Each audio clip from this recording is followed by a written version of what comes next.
This is the OneTigris CozShack. Is it a tent? Is it a tarp? Even I'm not really sure.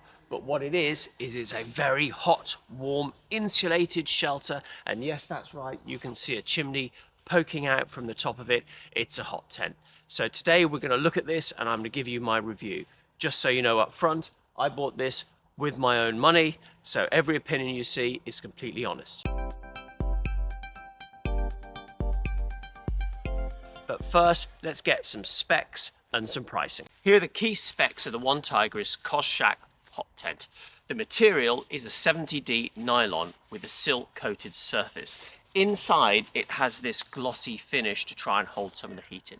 Waterproof rating is about 2000 millimeters. The weight is 4.5 kilograms.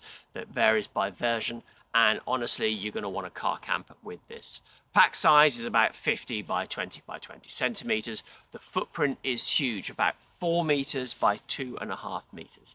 It has a stove jack with a fire resistant patch. It's got 2 doors and plenty of vents and window options.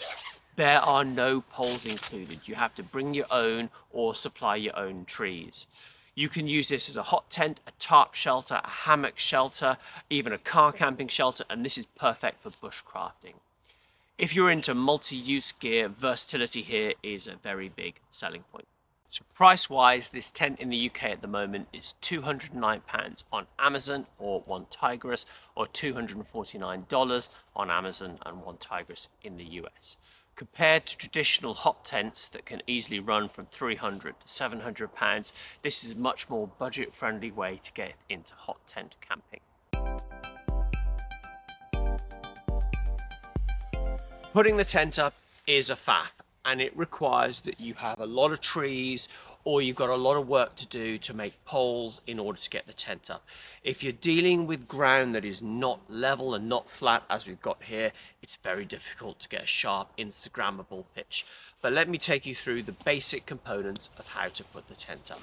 So the first thing you're going to need to do is you're going to need to attach these straps to 2 trees opposite ends, I would say about 4 meters apart.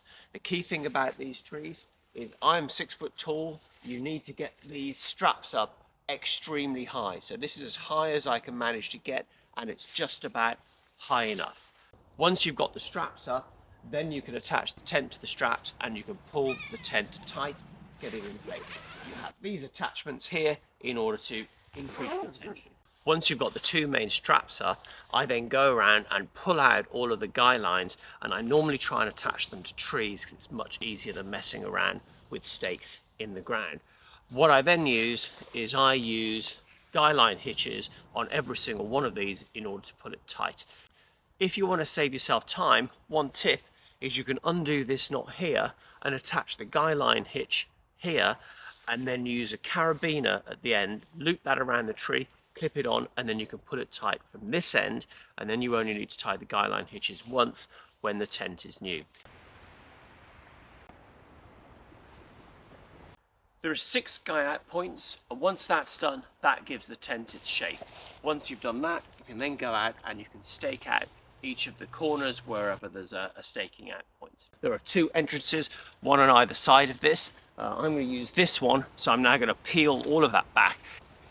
These straps are absurdly tight, the amount of material that has to go through them, but they just about go up.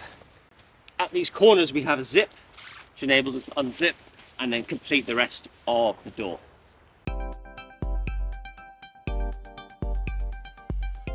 Inside there's an absolute ton of room. I slept in this last night, just myself, on a cot bed, and there's plenty of space, even with the stove jack.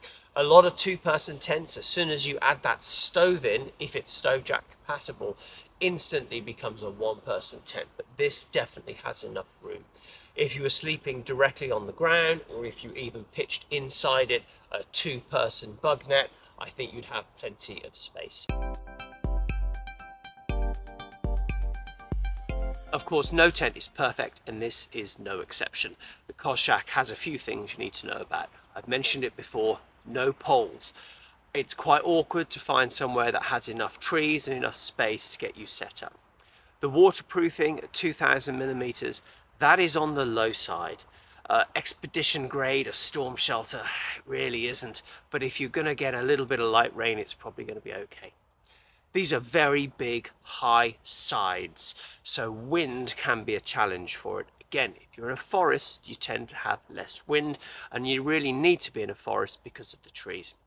Condensation and ventilation, especially with the stove jack, when I sleep at night, I have both of the vents open and I undo the zips just to make sure I've got enough airflow coming through it. Of course, a hot tent like this, with this sloping design, means that you do get little burn holes that appear in the fabric. You can see that I've got two here. This is ripstop fabric, so I don't expect them to get much bigger, but I know that when I put this up last night, there was only one little hole, and today I've got two little holes. And that is with a spark arrestor that I use on top of the stove.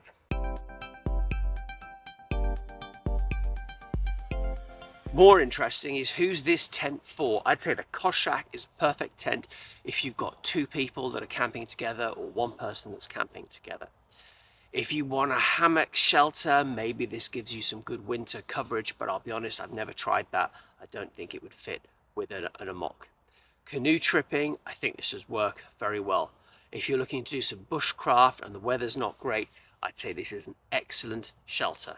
If you love multi-use gear, and if you want a kind of, I don't want to say lightweight, but budget-friendly, multi-purpose hot tent shelter, then I'd say this is a solid option. But you do need to think carefully about where you're going to put it up, where you're going to sling the straps from. Are the trees solid enough? Have you got enough components to peg things out? Or do you want to go around, as I don't do and haven't done, and make all of those individual poles? Is this tent a kind of a jack of all trades, master of none? Well, you know, if you want the best hammock shelter or the best winter tent or the most spacious tarp, everything that's individual is going to be better. But if you want a nice, big, flexible area, you could swing an axe in here and do actual bushcraft. I'd say this is a really excellent shelter.